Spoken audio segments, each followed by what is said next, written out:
Assalamualaikum warahmatullahi wabarakatuh.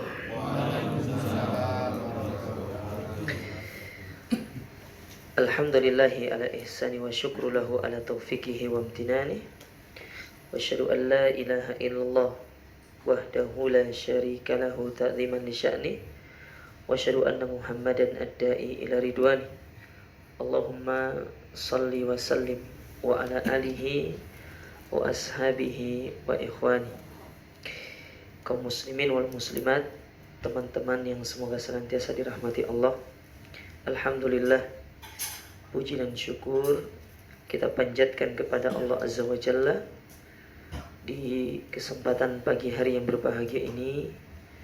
Dengan izin dari Allah Ta'ala, kita dipertemukan di tempat ini, di kantor, apa saya bacanya? Fastnet, ya. Saya baru pertama kali ke sini, tapi lewat sering, ya. Kalau lewat sering, tapi mampir baru pertama kali sih. Alhamdulillah, pada kesempatan yang berbahagia ini,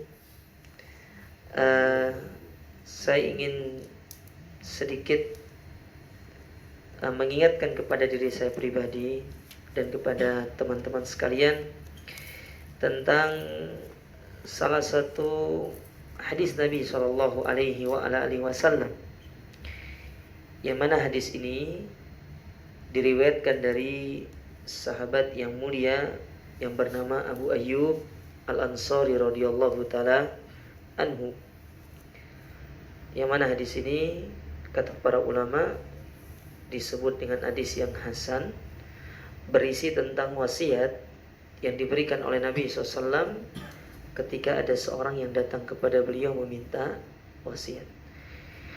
Wasiat-wasiat akan disampaikan ini kalau diperhatikan sangat relate dengan kehidupan kita di masa sekarang ini, terutama di era yang kita dari sisi pekerjaan itu sangat luar biasa sekali.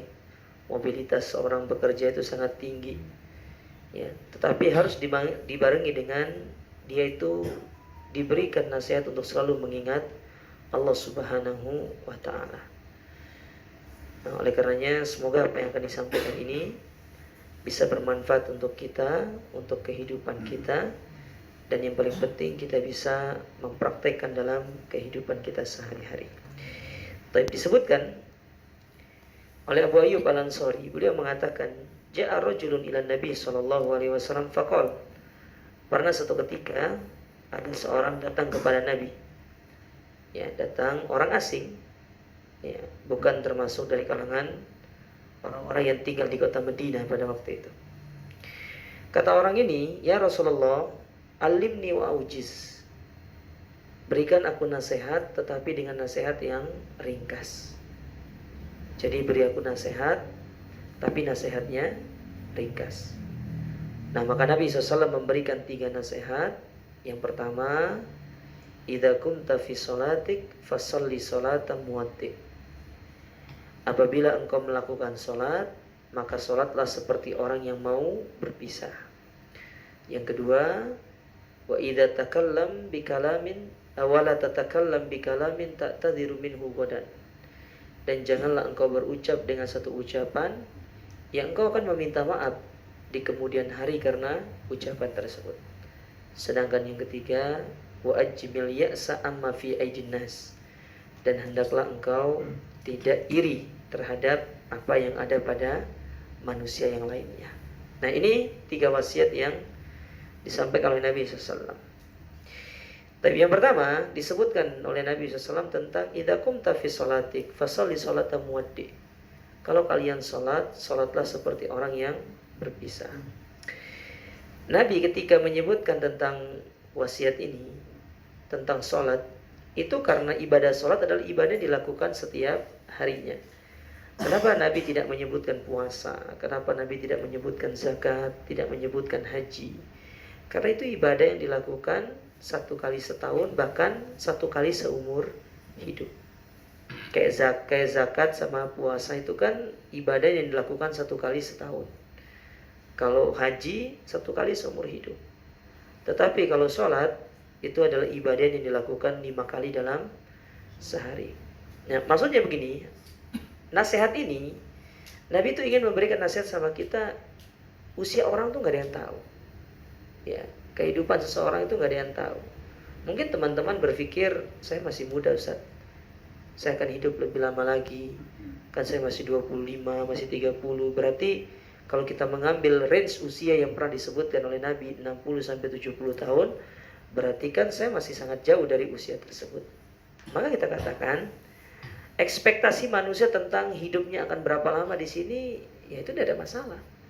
Cuma kan final kehidupan orang itu yang menentukan kan yang di atas. Kan begitu kan? Ya. Kita tidak bisa menentukan kita mau hidup sampai berapa lama di sini. Tidak ada yang bisa menentukan.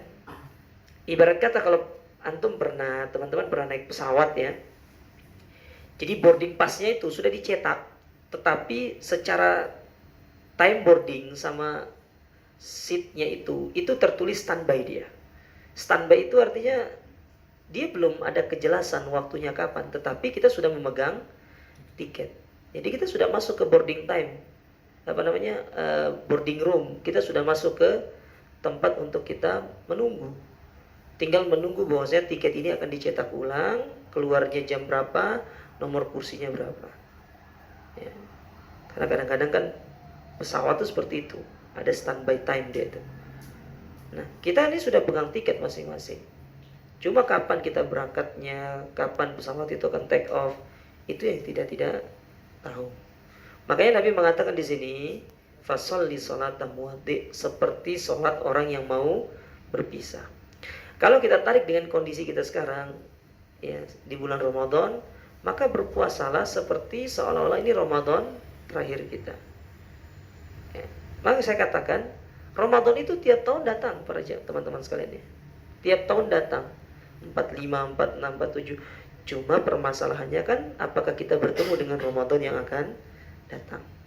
Nah maksud saya, bekerjalah, tidak masalah bekerja, tapi saatnya ibadah gitu loh. Ya, ibadah. Anda bekerja. Anda punya tanggung jawab. Anda mungkin sebagai seorang kepala rumah tangga, ya mencari nafkah untuk anak dan istrinya, ya atau mungkin istri-istrinya mungkin, ya. Ada yang punya istri-istri di sini? Ya. Atau ada yang berencana gitu kan? Ya. Berencana nggak apa-apa, tapi kan ya hasilnya kan kita tidak tahu. Berencana lah, itu sebuah doa gitu kan ya. Ya. Ya. Ada mbaknya, maaf mbak ya. Ya. Ya. Anda bekerjalah. Ya. Anda bekerja, tapi saatnya ibadah, saatnya sholat ya sholat gitu. Orang yang ingin dimudahkan pekerjaannya oleh Allah Ta'ala, maka dia membangun hubungan baik dengan Allah. Bangun hubungan baik dengan yang di atas, Allah akan mudahkan segala urusan kita. Ya. Mungkin selama ini kenapa kita bekerja, mungkin kok merasa ya diri kita kok tidak apa ya istilahnya. Ya, padahal kita sudah bekerja keras segala macam, tetapi masih ada hal yang menjanggal dalam diri kita. Itu sebabnya karena kita tidak membangun hubungan baik dengan Allah Ta'ala.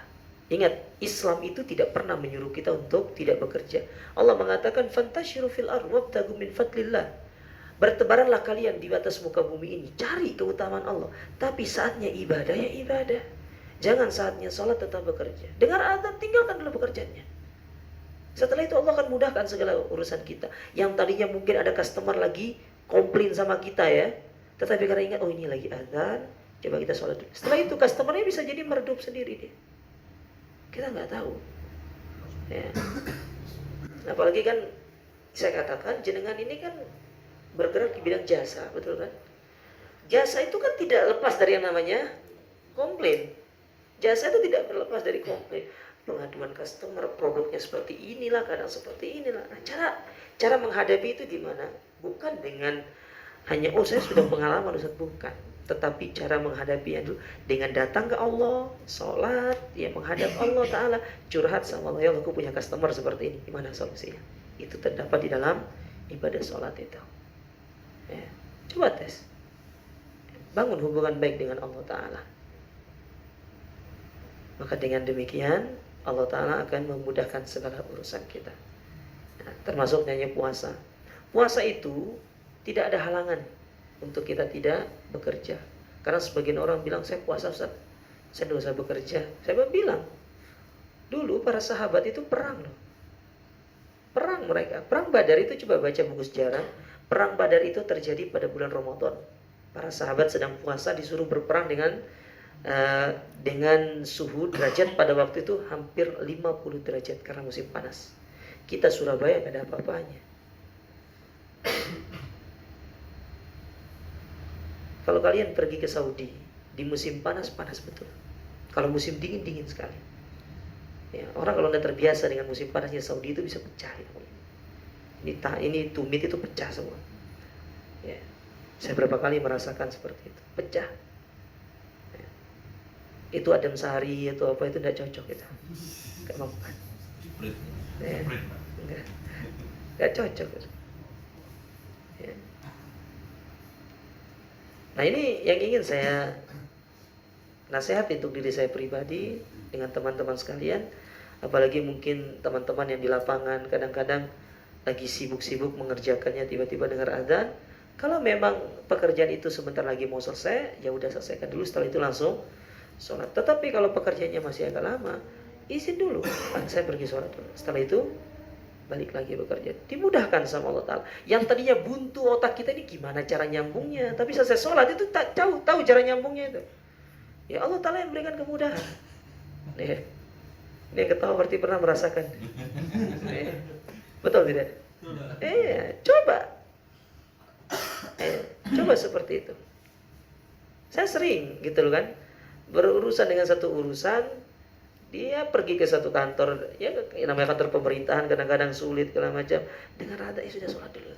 Saya balik setelah itu langsung ayo sini mau masuk, selesai urusan. Ya, bangun hubungan baik dengan Allah Ta'ala. Ya, kalau kita sudah bisa membangun hubungan baik dengan Allah Ta'ala, urusan kita, hidup kita, pekerjaan kita, semuanya akan diberkahi oleh Allah Ta'ala. Setiap roda yang berputar, yang Anda naiki kendaraan Anda, itu akan menjadi saksi di hadapan Allah Ta'ala. Ini yang perlu untuk ditanamkan, dimotivasi di dalam diri kita sendiri. Kemudian yang kedua, Nabi menyebutkan di situ, wala takallam bi kalamin ta'tadiru minhu qadan. Janganlah kalian berbicara, berucap dengan satu ucapan yang kalian akan meminta klarifikasi atau memberikan klarifikasi dan meminta maaf kepada orang lain di kemudian hari. Itu banyak terjadi sekarang. Banyak orang ngomong ngalor ngidul, terserah, yang penting ngomong dulu. Nanti setelah itu baru saya mengklarifikasi ucapan saya. Saya menarik ucapan saya. Oke lah, mungkin secara konferensi pers selesai, tetapi secara catatan malaikat itu tidak ada. Tetap ada catatan itu. Ya. Maksud saya, omongan itu kata para ulama belum keluar itu masih milik kita. Tetapi kalau sudah keluar omongan itu yang akan menguasai kita. Betapa banyak orang dikuasai dengan omongannya. Ya, kamu pernah ngomong seperti ini, kamu pernah begini. Ya. Bahkan kalau dia ada orang yang pernah mendengar ucapan itu dijadikan sebagai senjata untuk menyerang orang tersebut. Dan yang terjadi apa? Kita menjadi budak orang lain. Kita menjadi pesuruh orang lain karena ucapan yang pernah kita lontarkan tersebut. Oleh karenanya teman-teman sekalian, kita bermuamalah, berinteraksi itu kadang ada waktunya bercanda, tetapi bercanda itu tolong diperhatikan diksinya, pemilihan katanya. Jangan sembarangan kita berbicara. Ya, banyak orang itu kelahi gara-gara salah ucapan, karena salah omongan, saling bunuh, saling hantam segala macam. Itu karena salah dalam berbicara. Ya, apalagi di dalam lingkungan kantor misalkan, kadang-kadang karena kita sudah saking dekat, ya biasanya antara obrolan satu dengan obrolan lain itu kadang-kadang tidak ada batasannya. Bukan loss seperti itu. Harus ada batasan kita ngobrol itu. Apalagi kita manggil orang. Mungkin sekali dua kali kita manggil orang dengan sebutan-sebutan yang menurut kita itu biasa aja, dia fine-fine aja. Tetapi kalau sering-sering, iki karepe opo sih orang ini. Ya kata gelut tapi. Dia kan gitu kan. Biasanya kan begitu dia. Sekali dua kali sama, orang seperti kita merasakan demikian, orang pun demikian merasakannya gitu loh. Kita tidak senang kalau dikatakan, contoh ya ada orang gendut dipanggil, dut, gitu kan. Bul gitu kan, misalkan yang gendut dipanggil, gebul. Mungkin sekali-sekali kita bisa katakan, itu lelucon lah gitu kan. Tapi kalau terus akhirnya itu menjadi sebuah ciri khas kita. Nanti di mana-mana panggil gembul, di kontanya tulis gembul gitu juga kan. Tidak senang kita. Sebagaimana diri kita tidak senang diperlakukan seperti itu, maka orang lain pun tidak senang. Sebuah kaidah dalam agama itu, jangan berani meminta kalau tidak berani memberi. Beri dulu. Anda hargai orang dulu, orang akan menghargai Anda. Ya, hormati orang, maka orang akan menghormati Anda. Ya, Islam itu bukan agama yang kaku, cuma kalau sudah menyinggung perasaan itu perlu untuk di stop. Bercanda gitu kan, tapi bercandanya yang tidak sampai kelewatan batas gitu kan ya. Kadang-kadang ini kan kita suka memberikan slogan-slogan atau memberikan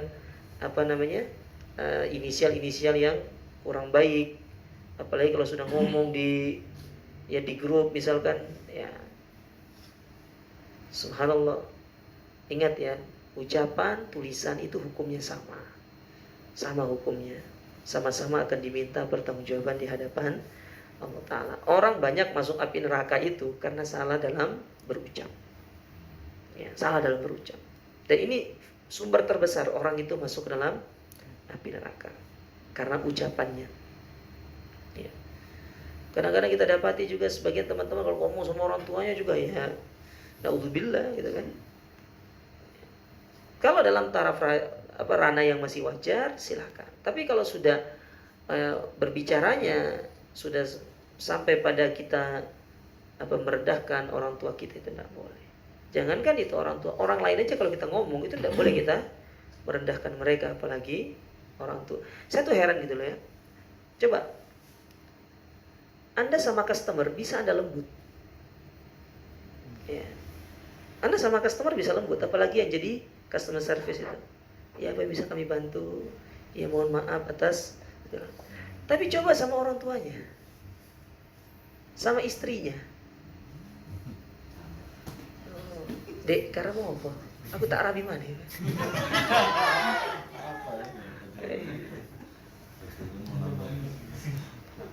Ya, orang yang perlu untuk dibaiki pertama itu ya, satu orang tua, yang kedua pasangan kita. Apalagi istrinya ngomong sama suaminya. Ya, perhara terang bulan akhirnya ngomong, "Mas, kamu tidak pernah berbuat baik selama ini."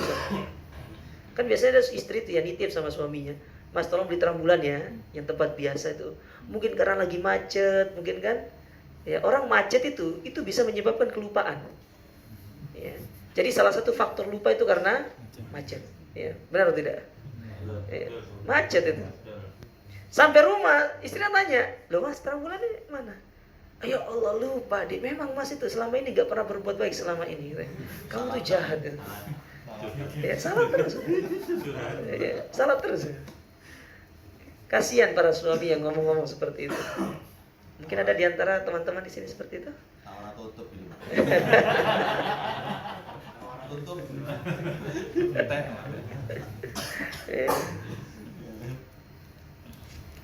Jadi ya, ucapan itu perlu untuk dijaga, dipelihara, supaya kita termasuk orang-orang yang tidak merugi nanti di hari kiamat. Ya, kita kalau berbicara tentang lisan itu tuh panjang kali lebar lisan itu. Ya, panjang kali lebar. Cuma intinya lisan itu sebab utama orang masuk ke dalam api neraka. Yang terakhir disebutkan di sini, wa ajmil ya'sa amma fi aidin nas, yaitu jangan kita iri dengan apa yang ada pada orang lain. Jangan iri itu jangan hasad. Apa yang sudah Allah bagikan kepada kita itu sudah sesuai dengan kebutuhan kita. Karena bisa jadi kalau kondisi itu ada pada diri kita, kita belum bisa seperti dia. Ya. Allah itu berikan kepada kita itu sesuai dengan kebutuhan, teman-teman. Bukan sesuai dengan keinginan. Namun manusia itu kan yang tahu keinginannya. Kebutuhannya jarang dia pahami. Nggak usah jauh-jauh lah. Kadang-kadang ya para wanita pergi ke pasar pengen belanja sembako, lombok, brambang, segala macam. Padahal sudah ditulis nih apa yang mau dibeli. Tetapi kenapa di dalam belanjaannya itu selalu ada daster yang dibawa pulang itu. Ya, padahal tidak ada di dalam list pembelian sembako itu. Sejak kapan daster itu jadi sembako itu loh. Ya. Biasanya seperti itu. Nah itu contoh manusia itu tidak ngerti tentang kebutuhannya, tapi dia ngerti hanya keinginannya. Yang tahu tentang kebutuhan manusia itu Allah. Makanya Allah memberikan kepada kita sesuai dengan kebutuhan. Dan ingat, rizki itu ya Allah bagi berbeda-beda. Gambarannya seperti ini. Ada orang mancing di satu kapal di laut yang sama, umpan yang sama, tetapi hasilnya bisa beda. Harusnya secara logikanya mancing di tempat yang sama, di atas perahu yang sama, umpan yang sama, waktu yang sama, harusnya hasilnya sama. Tapi tidak tentu. Banyak. Coba lihat yang di mana tuh? Biasanya di kayak Juanda itu. Duduk sama-sama, sud lebar sama-sama. Ono sing datang ikan bandengnya besar, ada yang kecil, ada yang nggak dapat apa-apa. Ini masih mendingan sandal. Kalau yang datang pakaian dalam kan repot kan. Ya kan seperti itu. Itu menunjukkan rizki itu bukan bergantung kepada usahanya, tapi yang membagi adalah Allah Ta'ala. Ada orang kerjanya santai aja, tapi hasilnya maksimal. Tapi ada orang yang banting tulang, peras keringat sampai kepala dibenturkan gitu kan. Ya hasilnya gitu-gitu aja. Ya, hasilnya gitu-gitu aja gitu. Ya, persiapan buat nikah-nikah nggak bisa-bisa gitu kan. Berapa yang belum nikah sih? Berapa banyak? Segeralah menikah. Kunci rezeki itu nikah. Punya anak, nikah, punya anak. Apalagi nikah lagi tuh banyak rezekinya.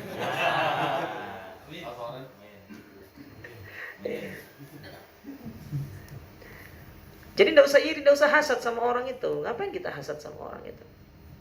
Apa yang sudah kita miliki aja itu sudah terlalu banyak untuk kita pertanggungjawabkan di hadapan Allah Ta'ala. Berbicara rizki itu teman-teman ya, kita berbicara dua hal. Yang pertama sumbernya, dari mana. Yang kedua alokasinya, untuk apa. Sumbernya, jangan Anda menganut paham yang menghalalkan segala cara, jangan. Tapi Anda harus memiliki prinsip kita mendapatkan rizki dari cara yang halal. Karena itu akan mempengaruhi kualitas dari harta yang kita miliki. Percuma banyak, tapi kalau tidak ada keberkahan. Itulah yang sering kita dengar istilah besar pasak daripada tiang itu. Saya banyak dapat cerita dari teman-teman itu yang dulu mereka kerjaannya sehari itu bukan jutaan, tetapi puluhan bahkan ratusan juta dia dapatkan. Tetapi habis begitu aja. Pergi ke sini duduk hilang, pergi ke sini duduk hilang. Nggak tahu kemana uangnya. Padahal dia dapatkan itu sangat banyak. Ya. Tapi pergi. Nah itu contoh bahwasanya harta itu tidak ada berkahnya. Kalau harta itu berkah sedikit, Allah akan menjaga alokasi dari harta itu. Jelas kemananya. Ya, jelas. Nah, coba evaluasi diri kita, audit diri kita. Bukan hanya perusahaan diaudit. Diri ini perlu untuk diaudit sekali-sekali gitu loh. Ya, ini pekerjaan saya. Ya. Terus apakah sudah saya amanah dengan pekerjaan ini segala macam. Itu perlu untuk diaudit. Ya. Agar itu akan menimbulkan rasa tenang dalam diri kita, kemudian rasa bersyukur kepada Allah Ta'ala. Nah, intinya sebenarnya orang yang hasad sama orang, iri sama orang itu adalah orang yang tidak bisa bersyukur. Ya. Orang yang tidak bisa bersyukur. Kata seorang penyair, apa yang telah Allah berikan kepadamu itu yang akan menjadi milikmu.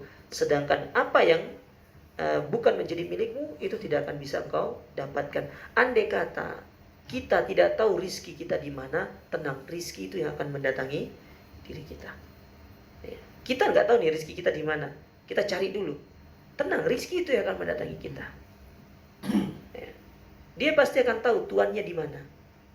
Andai kata kita mencari nih, di sini ternyata belum bisa, di sini belum bisa, nanti rizkinya datang sendiri ke kita. Dia akan mencari kita. Tetapi yang perlu diperhatikan itu adalah kita harus senantiasa mencari rizki itu dengan cara yang halal. Kasihani istri Anda, kasihani anak Anda. Jangan berikan mereka perkara yang haram. Harta yang haram, rizki yang haram itu akan menjadikan rumah tangga tidak tenang, tidak nyaman. Itulah kenapa rumah tangganya kelahi, ya rumahnya seperti neraka, pulang ke rumah tidak ada tenangnya, karena bisa jadi di dalam rumah itu banyak perkara yang haram. Nah, dan itu dimulai dari jangan iri sama orang.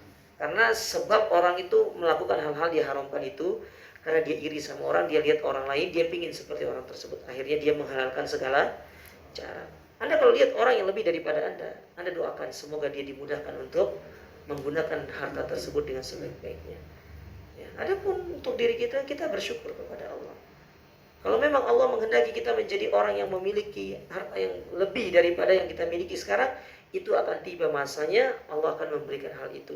Tergantung sesuai dengan kebutuhan kita. Ingat, bukan keinginan. Kalau keinginan ya semua orang punya keinginan. Saya yakin keinginan kita berbeda-beda. Ya. Mungkin ada di antara Anda yang ingin punya rumah harga 10 miliar. Ya, tapi Anda tahu juga cara bayar listriknya gimana. Gitu kan? Pengen punya ini, pengen punya. Semua punya keinginan. Ya. Saya kalau keinginan pribadi ya istri 4, rumah 4 gitu kan. Ya, perusahaan di mana-mana. Itu kan keinginan. Tetapi kan semua itu serahkan kepada Allah Ta'ala. Jangan iri sama orang. Terakhir, iri ini kalau kita membersihkannya sebelum kita tidur, itu menjadi sebab kita dimasukkan ke dalam surga. Orang bisa masuk surga, ya itu hanya bisa dia dapatkan dengan cara dia bersihkan hatinya dari iri dan hasad terhadap orang lain sebelum dia tidur. Ya. Beda sama kita. Kita ini kalau sebelum tidur lihat HP, bangun tidur lihat HP. Itu kalau kita. Coba dirubah sekarang. Belum tidur, bersihkan diri dari hasad. Bangun tidur, bersihkan diri dari hasad. Tidak usah iri sama orang. Ya, kita akan menjalani kehidupan dengan nyaman, tentram, damai, dan tidak ada rasa jongkol ataupun dongkol kepada orang-orang yang ada di sekitar kita. Mungkin ini yang bisa kami sampaikan ya. 8.40 kan, betul kan? Ya, pas. Lebih satu. Ya, tidak ada pertanyaan kan? Ini nggak ada tanya jawab apa ya? Oh nggak ada. Ya, biar segera kembali bekerja ya. Tapi mungkin ini bisa kami sampaikan. Kurang lebihnya kami mohon maaf. Semoga apa yang disampaikan ini bermanfaat. Dan saya ingatkan untuk bekerjalah secara profesional. Ya, dengan kita amanah dari perjanjian yang kita ambil dengan pimpinan kita. Karena di antara bentuk dan sikap seorang mukmin yang sejati itu ketika dia memiliki sikap profesionalisme dalam dia bekerja.